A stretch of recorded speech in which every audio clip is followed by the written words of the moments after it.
주 하나님이 가라사대 나는 알파와 오메가라. 이제도 있고 전에도 있었고 장차 올 자여 전능한 자라 하시더라. 이것은 하나님의 절대 주권의 선언입니다. 절대 주권의 선언. 나는 알파요 오메가요. 그것은 창조와 역사의 마지막을 하나님이 주권을 가지고 해야 한다는 것입니다. 이제도 있고 전에도 있었고 장차 올 자요 전능한 자. 주권 선언입니다. 바로 이 주권 선언을 하나님께서 아담에게도 하신 것입니다. 아담에게도. 나는 알파요 오메가요 처음과 나중에 시작과 끝이요. 나는 전능자라. 절대 주권을 가지고 있으니까 선악과는 따먹지 마라. 이 세상의 선악은 내가 결정한다. 좋다 나쁘다는 내가 결정한다. 내가 주인이다. 너는 종은 주인의 시키는 일만 하면 된다. 네가 선악을 따먹고 네가 좋다 나쁘다를 결정하면 주권 선언을 하기 때문에 나하고 대결이 되므로 너는 죽는다. 바로 그 하나님 주권 선언을 아담이 들었음에도 불구하고 마귀의 꾀에 빠져서 선악과를 따먹었습니다. 주권자가 되겠다. 하나님과 당당한 주권 대립을 함으로 죽었죠. 쫓겨났죠. 여러분, 우리가 인생을 살면서 우리 주권자가 되지 말아야 됩니다. 하나님 앞에서는 여러분께서 하나님 이것이 좋습니다. 저것이 나쁩니다. 나는 내대로 하겠습니다. 이 주권 선언을 하면 죽습니다. 우리는 과거도 현재도 미래도 하나님의 것입니다. 내 존재는 하나님 것이므로 어떻게 되었든 하나님이 좋다면 좋은 겁니다. 하나님이 나쁘다면 나쁜 겁니다. 우리가 거기에 대해서 왈가왈부 할 필요가 없습니다. 왈가왈부 하면 안 돼요. 우리의 오직 기도는 하나님의 뜻이 이루어지게 하여 주시옵소서. 하나님이 좋다고 생각하시는 대로 하시옵소서. 내 뜻대로 마옵시고 주님 뜻대로 하시옵소서. 예수님께서는 철저히 자기 자신의 주권 포기입니다. 예수님은 종으로 일생을 살았지 주권자로 살지 않았습니다. 하나님과 동등됨을 취할 것으로 생각하지 않았습니다. 그러므로 예수님께서는 자기가 좋다 나쁘다 결정을 안 하고 내 뜻대로 마옵시고 하나님 뜻대로 하시옵소서. 주권은 하나님 계십니다. 하나님 뜻대로 하시옵소서. 그래서 하나님이 예수 그리스도를 무한히 높여주신 것입니다. 우리가 인생을 살면서 가장 유의해야 될 것은 우리가 주권 행사를 안 한다는 것입니다. 깨어져야 돼요. 우리가 깨어져서 주권 행사를 하지 말아요. 오직 하나님을 섬기고 하나님 중심으로 살면 하나님이 우리를 책임져 주십니다만 우리 스스로가 주권 행사를 하면은 하나님은 네가 주인이니까 네 마음대로 살아. 네가 마음대로 선악을 판단하고 네가 행하는 것이니까 네가 마음대로 살아. 내가 뭐 책임질 거 뭐야. 하나님 그렇게 되시는 것입니다. 이러므로 주권 행사를 하는 것은 어리석습니다. 여기도 하나님께서는 주권 선언입니다. 주 하나님이 가라사대 나는 알파와 오메가 이제도 있고 전에도 있고 장차 올 자요 전능한 자라 하시니라. 9절요. 나 요한은 너희 형제요 예수의 환난과 나라와 참음에 동참하는 자라. 하나님의 말씀과 예수의 증거로 인하여 반물하는 섬에 있었더니 이제 요한은 자기 소개를 하는 거죠. 자기 소개. 나 요한은 너희 형제요. 우리 예수 믿는 사람과 동등한 형제라. 요한은 천사가 아니라 우리가 동등한 예수 그리스도를 믿는 형제요. 예수의 환난과 예수의 환난, 예수님이 십자가에 못 박혀 죽고 부활한 것은 큰 환난을 통해서 나오지 않습니까? 그러므로 지금은 여러분 아무것도 아니죠. 그때는 전혀 그리스도를 믿지 않은 세계에 나가서 예수 그리스도의 복음을 전가하기 위해서는 모두 다 순교할 각오를 해야 돼. 예수 그리스도의 환난입니다. 예수 그리스도의 십자가에 못 박혀 죽는 그 고통을 함께 당하는 것입니다. 이러므로 사도들이 다 순교했지요. 그리고 로마에서 얼마나 많은 신자들이 잡혀서 짐승에 찢기고 횃불이 되고 헤타콤브라는 땅굴 속에 들어가서 일생을 보내고 그런 고통을 당합니다. 그것보다 예수 그리스도의 환난에 참여하는 것입니다. 우리 한국도 대웅군 시절에 얼마나 많은 순교자가 생겨났어요. 1.30년 동안에 아마가라스 오미가미 일본 신과 싸우다가 순교했고 6.25 사변 때 공산주의와 싸우다가 수많은 사람이 죽었고 정말로 우리가 지금 예수 믿는 것은 아주 푹신한 요예부 자리에 앉아서 예수 믿어요. 우리 한국만도 우리보다 앞서 예수 믿는 사람들은 죽음을 각오하고 무시무시한 고난을 통해서 예수를 믿고 복음을 전가하는데, 우리는 예수 믿는 사람이 연이어 대통령이 되고 온 한국의 지도적인 인물들이 다 크리스찬이고 기독교 문화가 한국에 뿌리를 내리고 국민의 근 4분의 1이 예수를 믿고 있으니 우리 한국에 예수 믿는다고 해서 여러분 핍박을 하여 감옥에 갇히고 할 사람 없습니다. 국회의원의 과반수 이상이 예수 믿는 사람들이 나라의 법을 만드는 사람. 우리 한국만 지금 기독교가 철저히 우리 한국 사회에 문화를 뿌리내리고 확실하게 하늘나라가 이 땅에 임하도록 한 날은 별로 많지 않습니다. 내가 보기에는 미국 다음으로 한국일 것 같아요. 그러니 우리 예수 믿는 사람은 얼마나 편안하게 믿습니까? 요새 우리 예수 믿는 것을 자랑으로 생각하지 않습니다. 예수 믿는 것을 수치로 생각하지 않습니다. 가슴 펴놓고 우리 예수 믿는다고 그러고. 이러니 참으로 우리 대한민국에도 이 시대에 태어나서 지금 예수 믿는 사람 너무너무나 평안히 믿고 복받고 사는 줄 아십시오. 그러니 우리 선조들보다도 더 뜨거운 마음과 열심을 가지고 주님께 충성을 해야 되실 것입니다. 그러므로 예수 그리스도의 환난과 나라와 우리가 바로 하늘나라를 사모하고 하늘나라를 위해 살지 않습니까? 예수의 환난과 나라와 참음에 동참하는 자. 고통을 당하면 참아야죠. 어떻게 합니까? 주님의 오실 날을 바라보고 간절히 기다리며 참습니다. 낮에나 밤에나 눈물 흘리며 주 예수 오시기를 고대합니다. 가실 때 다시 오마 하신 예수님, 오 주여 언제나 오시리까. 옛날 사람들은 오실 예수님을 바라보고 고통 가운데 참고 기다리고 그리스도의 오심을 결국은 보지 못하고 세상을 떴는데, 그거 다 이제 우리 시대에 큰 복을 받기 위한 것입니다. 우리는 이제 예수님이 오실 것을 눈앞에 두고 우리는 기다리고 있습니다. 과거에는 멀리 두고 기다리는데 우리는 이제 바로 예수님 오시기를 기다리고 있습니다. 옛날에 레이간 대통령 취임했을 때 여러 단체들이 축하를 합니다. 경제인은 경제인 모임이 있고 정치인 모임, 학자 모임, 우리는 종교인 모임에 가서 큰 천막을 치고 아주 수천 명의 사람들이 레이간 대통령 오기를 기다립니다. 대통령이 쭉 취임하고 난 다음 각 단체를 이제 돌아보시고, 그때 제가 대통령 오면 대통령 모시고 강연을 하기로 되어 있는데, 이거 초역부터 정말 기다리는 것 보통 답답하지. 몇 시에 올지 모르니까 레이건 대통령 오는 시간도 몇 시에 올지 모르기 때문에 7시부터 앉아가 찬송하고 기도하고 기다립니다. 그리고 한번 무전을 들고서 대통령이 어디쯤 왔다 어디쯤 지나가니까 전부 정신을 차리고, 나도 졸음이 와서 못 견디게 상국에서 비행기 타고 갔는데 시차 때문에 졸음이 와서 못 견디어도 대통령 올 때 자면 안 된다고 깨가지고서 그냥 착 지신. 밤 12시가 돼도 아직 안 와요. 그런데 또 계속 무전 연락은 옵니다. 지금 대통령이 지금은 이제 경제인 모임에 다 통과하고, 이제 정치인 모임에 통과하고, 학자들 모임에 통과하고 그랬다고.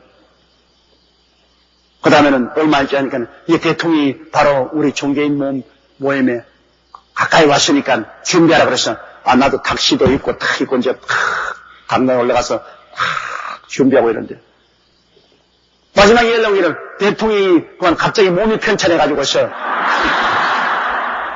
종교인 모임에는 안 오고 떠나갔다. 완전히 기다린 것이 헛짐이 새버리고 말았어요. 그러니까 대통령 없이 그냥 제가 나가서 강연을 하고 그 종교인 집회를 마무리 지었는데요.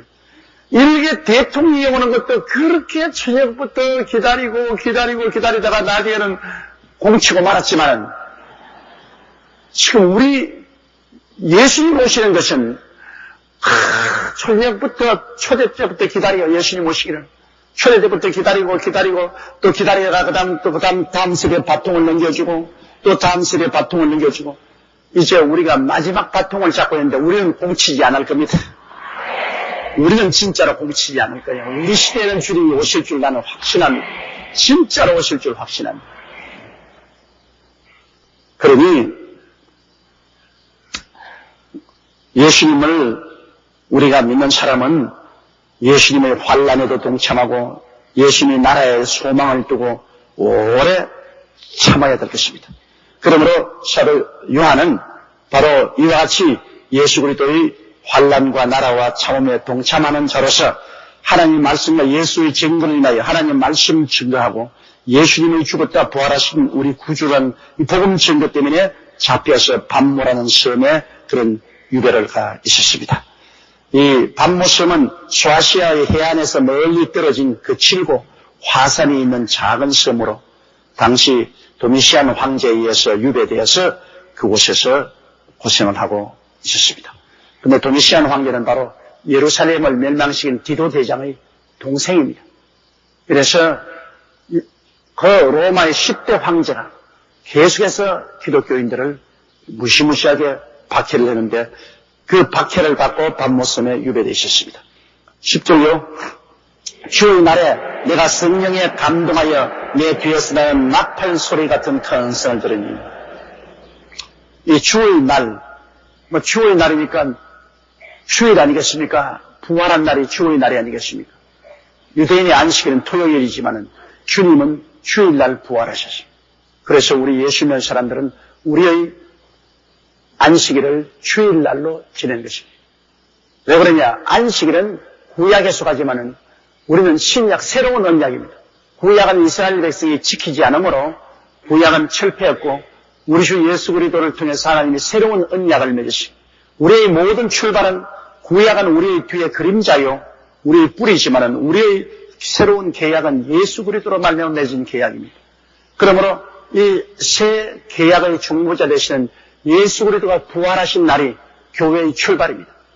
계약의 출발입니다.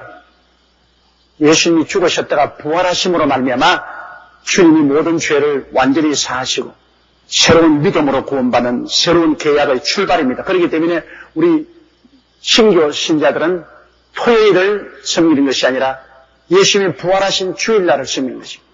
성령이 임하신 날도 안식 후 첫날인 주일날입니다. 그러므로 예수 그리스도께서 부활한 날도 주일날이고 성령 강림 날도 바로 주일날입니다. 그래서 우리는 일주일의 첫 시작인 주일날을 섬기는데 예수님이 언제나 예수님 제자들 만날 때 주일날 나타났거든요. 토요일날 예수님 나타난 적이 없습니다. 주일날 제자들이 모였을 때마다 안식 후 첫날에 나타납니다. 그 반모섬에도 사도 요한이 주일날에 주일날 그가 반모섬에서 아마 예배드리고 있었을 거예요. 주일날에 내가 성령에 감동하여 자 하늘나라는 언제나 성령의 감동으로 이루어지는 것입니다. 하늘나라는 성령이 오셔서 성령이 우리를 시간과 공간을 초월해서 하나님의 계시를 받게 하고 하나님 은혜 속에 있게 해요. 성령 안에서만 시간과 공간이 없습니다. 예수님이 2000년 전에 예수님인데도 성령 안에서는 지금 우리 예수님이신 것입니다. 지금 예수님. 또 하늘나라가 얼마나 멉니까? 우리에게서 인간의 계산으로 말하면 말할 수 없이 멀지만은 성령 안에 들어오면 거리가 없습니다. 하나님이 내 안에, 내가 하나님 안에 계십니다. 그러므로 성령 안에서는 시간도 차이가 없고 거리도 차이가 없습니다. 성령에 감동되면 여러분이 언제나 하나님과 예수 그리스도와 함께 거한다는 것을 우리가 알 수 있는 것입니다. 그런데 오순절 교회가 일반 전통적인 교회라는 것은 전통적인 교회는 머리로서 믿습니다. 머리로서 그리스도를 믿고 나왔지만 오순절 교회에서는 가슴으로 체험적인 그리스도를 주장을 많이 합니다.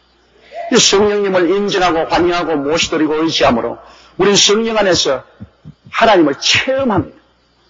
그러므로 가슴이 뜨거워져요. 머리가 뜨거워지는 것이 아니라 가슴이 뜨거워져요. 하나님에 대한 지식만 받아들인 것이 아니라 하나님의 살아계신 임재하심을 성령을 통하여 우리 받아들이기 때문에 가슴이 뜨거워진 사람은 온 생명을 바쳐서 뛰기 시작하는 것입니다. 오늘날 세계 성령 받은 교인 수가 약 5억 가까이 되는데 왜 그렇게 급속하게 이 복음이 100년 이내에 성령운동이 온 세계에 이렇게 전파되었냐? 그것은 모든 사람들이 성경을 받자 가슴이 뜨거워지고 이 가슴 속에 아버지 하나님과 예수 그리스도의 살아계신 임재를 느끼기 때문에 사람들이 모든 장애를 무릅쓰고 나가서 복음을 전가하는 것입니다. 가슴이 뜨거워져야 돼요. 머리가 뜨거워진 사람은 움직이지 않습니다. 그러나 가슴이 뜨거워진 사람은 움직이는 것입니다.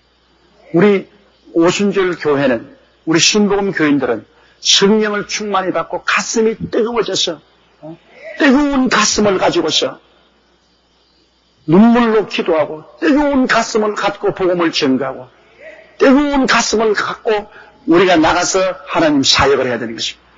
가슴이 뜨거워져야 돼요. 뜨거운 사람이 좋아. 한 가정을 이루어도 남편도 아내를 가슴으로 사랑하는 뜨거운 남자가 좋고 여자도 뜨거운 여자가 좋아. 찬 사람은 싫어. 아주 냉정한 사람은 싫어. 여러분 어떤 거 나는 그래. 나는 가슴이 뜨거운 사람이 좋아. 하루를 살아도 가슴이 뜨거워야지 얼음장같이 차가지고서 냉랭하게 이 관계를 가지고 살면 그건 별 재미가 없어요. 여러분은 모두 다 하나님을 사랑하되 뜨거운 가슴으로 사랑하시기를 바랍니다. 그 요한이 추호의 날에 성령의 감동을 했더니 영적 세계가 열렸습니다. 자기 뒤에서 나팔 소리 같은 큰 음성이 들리니 나팔이 불 때는 보통 때 불지 않습니다, 여러분. 이스라엘 나라는 절기 때, 중대한 절기 때 나팔 불지요. 그 다음에 전쟁 나갈 때 나팔 불지요. 어떤 큰 비상한 일이 다가온다는 예시로서 나팔을 부는 겁니다. 그러므로 요한의 귀에 나팔 소리가 났다는 것은 보통이 아닌 비상한 하나님의 계시가 임할 것을 상징하는 것입니다. 주님 강림하실 때도 나팔을 길게 불잖아요. 그러므로 나팔 소리가 난다는 것은 하나의 굉장한 새로운 역사가 일어날 것을 예시해 주는 것입니다. 11절요. 가로되 너 보는 것을 책에 써서 에베소, 스무나, 쁘가모, 두아디라, 사데, 빌라델비아, 라오디게아 7 교회에 보내라 하시기로. 그냥 요한 보고 주님께서 보고만 시라고 말했습니다. 책에 기록하라. 기록이 얼마나 좋습니까, 여러분? 요한 계시록이나 창세기 계시록까지 성경도 기록했기 때문에 남아있지. 저런 사람이 그대로 두었으면 어떻게 되겠습니까? 오늘날도 우리가 신앙이 이렇게 크게 성장한 것은 구라파에서 구텐베르그가 인쇄술을 발명해서 성경을 찍어내기 때문에 그랬고, 우리 한국도 여러분 한글로 성경이 번역되어서 반포되었기 때문에 모든 국민 전체가 한글을 배워서 성경을 읽었기 때문에 이렇게 복음이 편만하게 됩니다. 한자로 해서는 절대로 안 되죠. 이 한국의 세종대왕이 한글을 반포하신 이후로 그때는 한글에 가지고 은문이라고 그랬습니다. 나치화가 한문은 진서고 한글은 은문이라고 그랬습니다. 우리가 어릴 때도 한글은 은문이라고 그랬습니다. 그렇게 비하해서 말을 했지만은 그러나 그 한글이 들어옴으로 말미암아 우리 한국의 복음이 이렇게 전파되죠. 그 1.36년 동안에도 여러분 한글을 보존한 것은 교회입니다. 일본 사람이 와서 한국 언어를 말살시킬 때도 교회는 찬송단과 성경은 전부 한글로 찍어서 그걸 가지고서 예배를 드리고 찬송을 불렀습니다. 이러므로 이 인쇄를 한다는 건 얼마나 중요합니까? 그래서 하나님도 꼭 하나님의 계시를 글로 찍으라 했습니다. 이사야에도 그렇고 에레미야도 그렇고 하나님의 계시를 글로 찍으라 그랬습니다. 옛날에는 이 양피 가죽에다가 적었지만은 오늘날은 이렇게 값싸게 많이 적어서 우리가 볼 수 있으니 얼마나 감사합니까?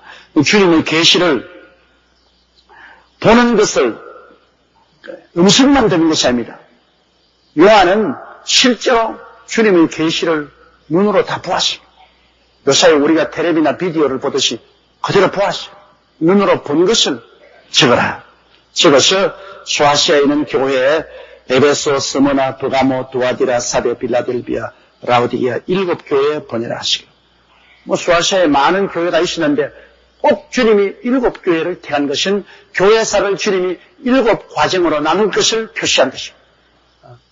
초대교회 때부터 마지막 교회까지 7세대로 나누어 가지고서 주님께서 섭리하실 것을 이게 예시한 것입니다. 이 교회의 특성을 우리 교회사적 특성으로 해서 나누어서 보여주려고 하신 것입니다.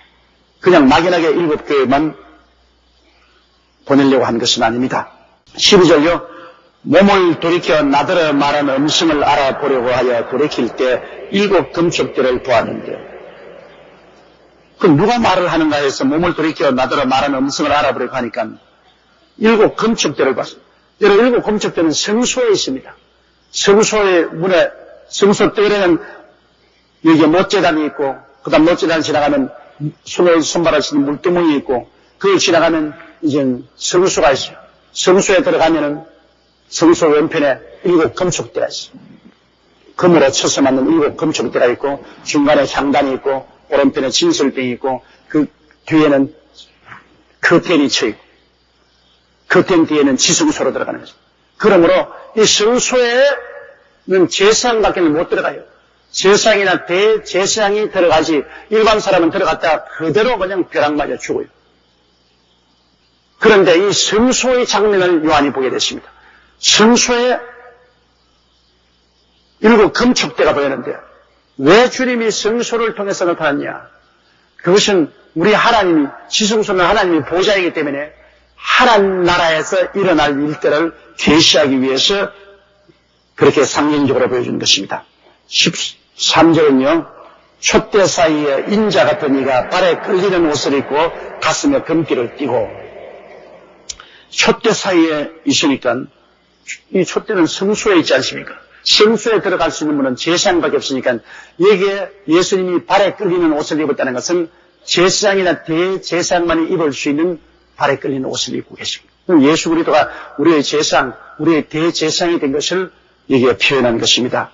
그러므로 촛대 사이에 인자 같은 이는 사람 같으니까 예수님, 인자 같은 이가 발에 끌리는 옷을 입고 가슴에 금띠를 띠고, 금띠를 띠다는 것은 임금님만이 금띠를 띱니다. 일반 사람은 금띠 못 띄어요.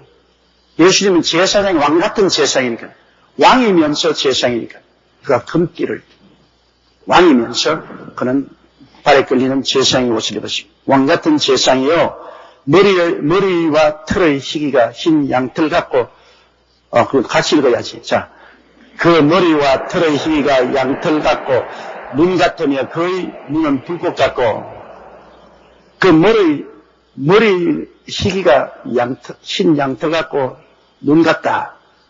희다는 것은 성결을 의미하지 않습니까? 머리가 백번. 예수님의 머리는 실제 지금 가실 때 노랑머리지 흰머리가 아니었습니다. 그런데 여기에 나타난 계시의 머리는, 예수님의 머리는 양털 같고 흰 눈같이였습니다. 이것은 상징적으로 보여준 것인데 주님의 절대 성결을 보여주는 것입니다. 절대로 성결하다. 그리고 그 눈은 불꽃 같다. 여러분, 불꽃은 뭡니까? 어두운데 불을 켜놓으면 환하게 밝아지지 않습니까? 근데 예수님은 지극히 거룩하신 분일 뿐 아니라 모든 것을 다 하시는 전지하신 분이시다. 불꽃 같은 눈으로 살피니까 그리스도 앞에서 어둡고 감추어진 것이 있나요? 다 대낮같이 드러나지. 그러므로 예수 그리스도께서 우리 생애를 모르는 것이 하나도 없어요. 우리가 아무리 감추어도 그리스도 앞에서는 모든 것이 벌거벗은 것처럼 나타나요. 예수님 불꽃 같은 눈으로 우리 중심을 다 살펴보고 계십니다. 누가 나의 사정을 알아주랴? 그렇지 않아요. 주님은 다 알고 계십니다.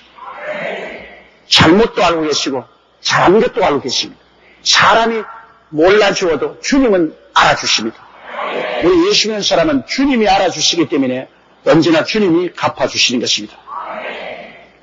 그의 발은 풀무에 달린한 빛난 주석 같고 그의 음성은 많은 물소리 같으면, 그의 발은 풀무에 달려난 빛난 주석이란 노스를 말합니다. 주석은 노신데 풀무에 달려나니까 밝게 빛난 발이 막 그냥 풀무에 달리는 노 같다. 노선 심판을 말합니다. 언제나 구약시대도 심판한 것은 재단, 노재단, 고기를 떼는 것은 못갈구리, 주석인데, 이 예수님의 발은 빛난 주석, 나중에 예수님이 그 발로서 만국을 심판할 것을 말하는 것입니다. 예수님의 발은 만국을 짓밟고 모든 죄를 지은 사람을 주님이 포도주처를 밟듯이 짓밟을 것을 말합니다. 주님은 엄정한 심판자인 것입니다. 우리 주님은 구주일 뿐 아니라 주를 거역하고 반대한 사람을 엄정하게 심판하는 심판주가 되는 것입니다. 그 발은 풀무에 연단한 빛난 주시가 그 음식은 많은 물소리가 나야가라 폭포의 물소리는 천지를 진동하는 물소리가 있습니다. 이건 창조주의 음성을 말합니다. 많은 물소리 같은 음성. 이것은 인간으로서 만들 수 없는 창조적인 음성입니다. 많은 물소리가 있죠. 그 아주 어마어마하고 놀라운 것입니다. 그리고 16절에요.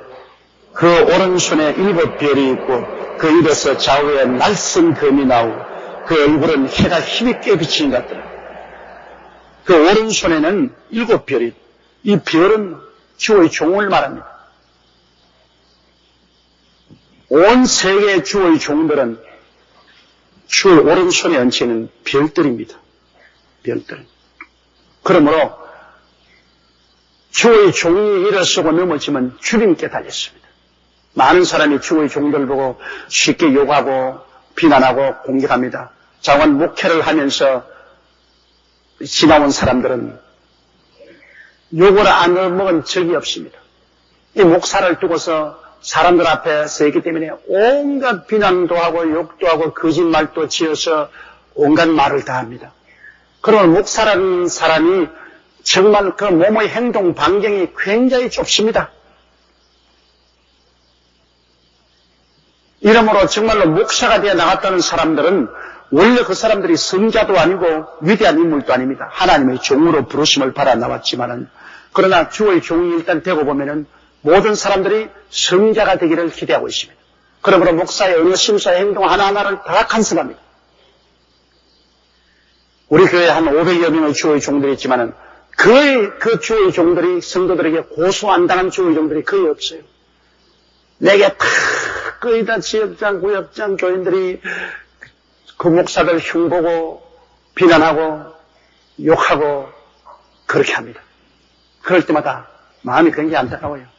그러나 내가 그 사람들을 주의 종들을 이해하는 것은 제가 41년간 목회해오면서 얼마나 억울한 소리도 많이 듣고 누명도 많이 듣고 욕도 많이 들어보기 때문에 아예 그게 일액이 났어요. 이제는 일액이 났어.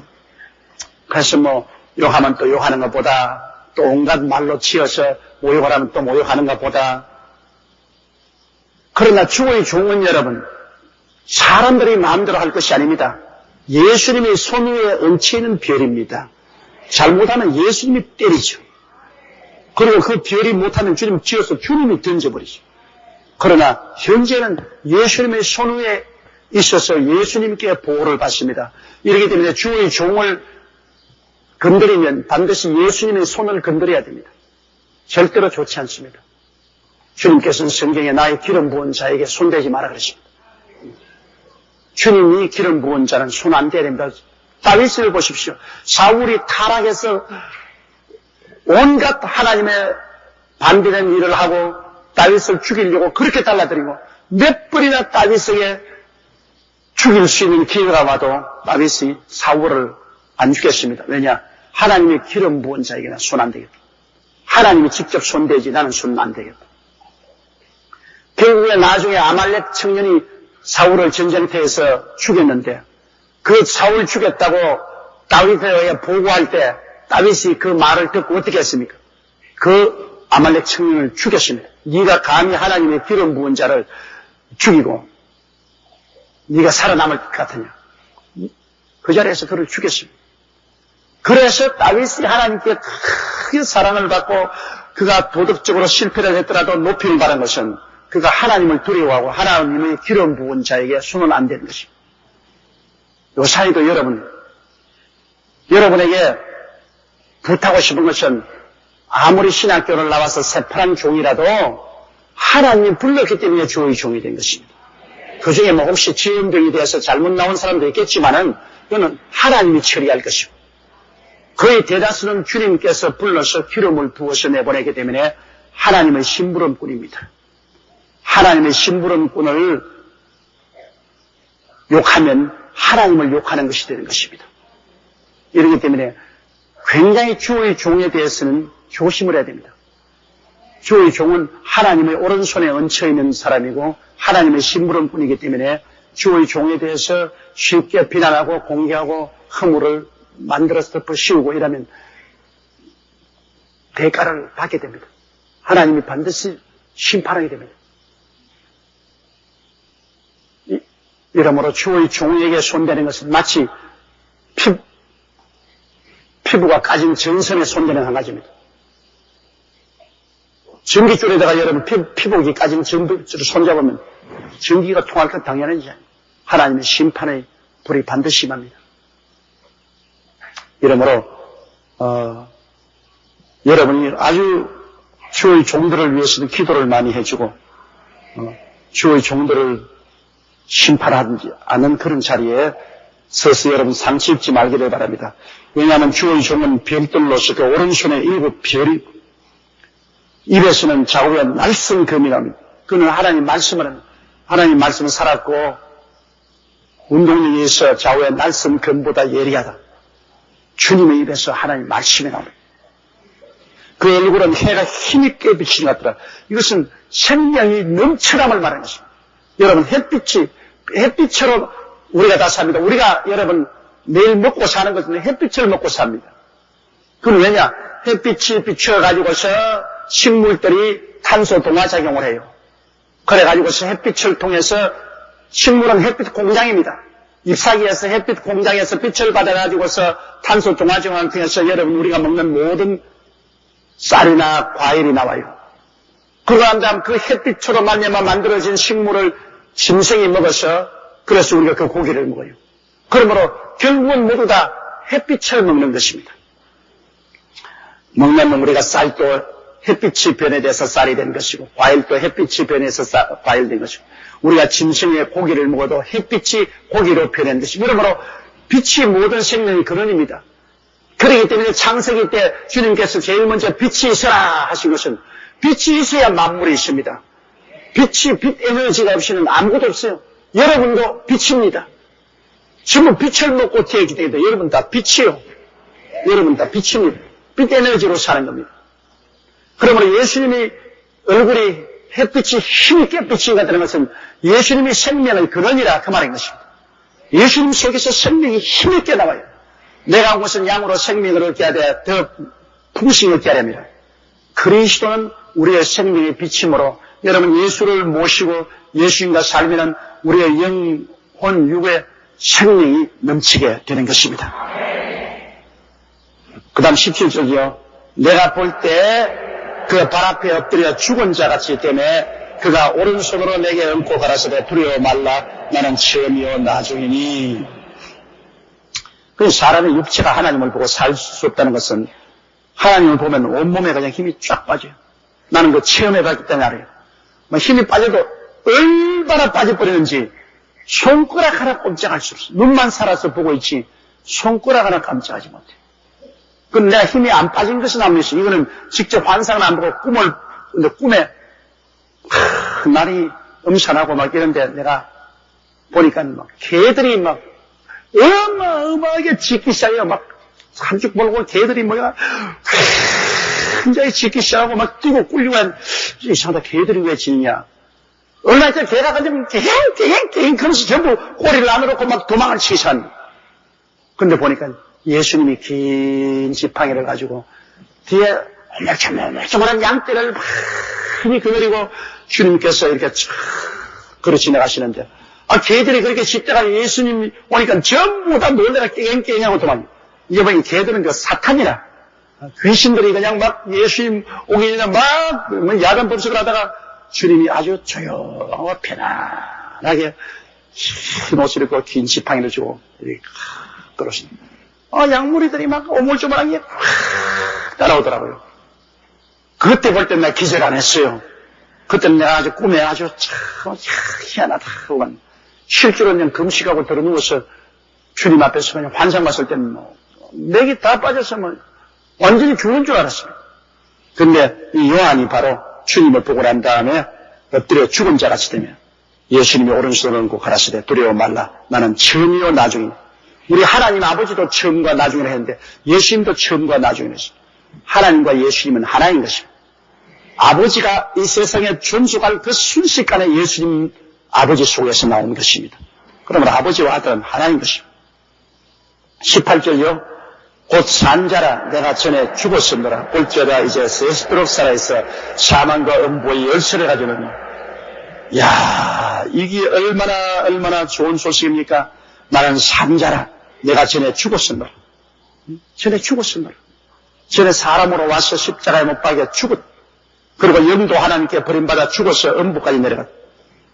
영육간에 주님이 죽었어.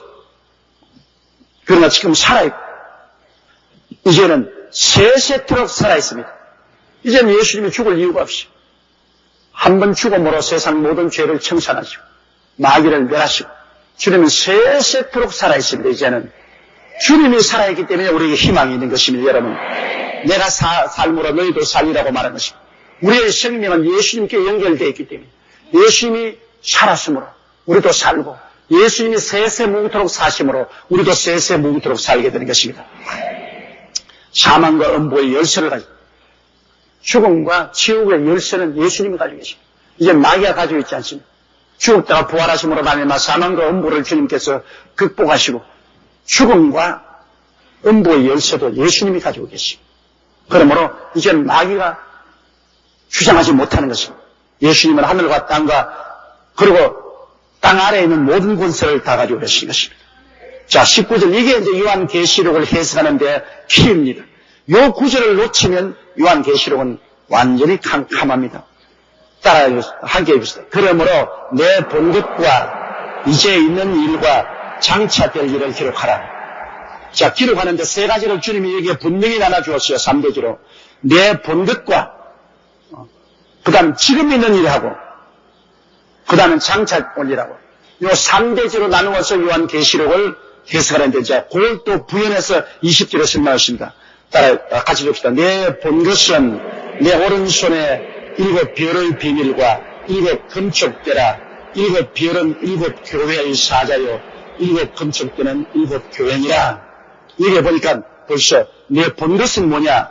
내 본 것은 주님께서 성전에서 7 금촉대 사이에서 이 7 별을 손에 얹고 계신 내 본 것입니다. 지나간 일이요. 본 것입니다.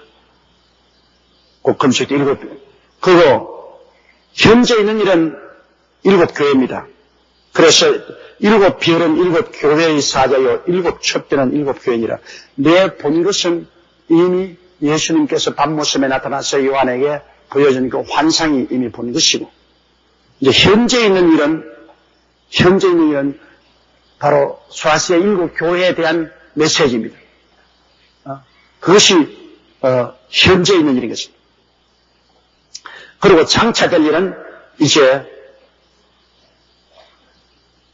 마지막 교회 역사가 끝나고 주님께서 강림하시기 전에 7년 혼인잔치와 7년 환란과 그 다음 마지막 아마겟돈 전쟁과 백보자 심판과 신성시 영원 무색에 장차될 일. 아예 그러니까 요한계시록은 이 구절을 분명히 알면은 해석이 분명합니다. 이미 본 것하고 현재 있는 일, 즉 소아시아 7 교회를 통한 우리 기독교 2000년 역사의 교회사와 장차될 일, 장차는 주님께서 강림하셔서 이 세상을 다스릴 장차될 일, 이 세 대지로 쫙 나눠줍니다. 그러므로 이제 우리가 요한계시록 2장부터 5장까지 공부할 것은 현재 있는 일을 공부합니다. 현재 교회사를 초대교회 때부터 마지막까지 쭉 공부하고 그 다음 그걸 공부하고 난 다음에 하늘문이 열리고 요한이 하늘로 불려 올라가는 것은 장차될 일을 보셔서 우리가 배울 수 있습니다. 이제 이번에 요한계시록 공부는 굉장히 재미가 있는 것은 많은 예언의 사건이 이미 이루어졌거나 지금 현재 이루어지고 있기 때문인 것입니다. 제가 옛날에 서대문에서 요한계시록 강의할 때와 굉장히 틀립니다. 서대문에서 강의할 때는 아직까지 역사적으로 이루어지지 않은 사실을 성경대로 예언적으로 제가 설명을 했으면 많은 사건이 그때 서대문에서 내가 요한계시록 강의했던 그 사건들이 지금은 이미 이루어진 사건이 되어 있습니다. 역사적으로 이루어진 사건이 되기 때문에 우리가 뚜렷하고 확신 있게 말을 할 수가 있는 것입니다. 그러므로 기대하시라.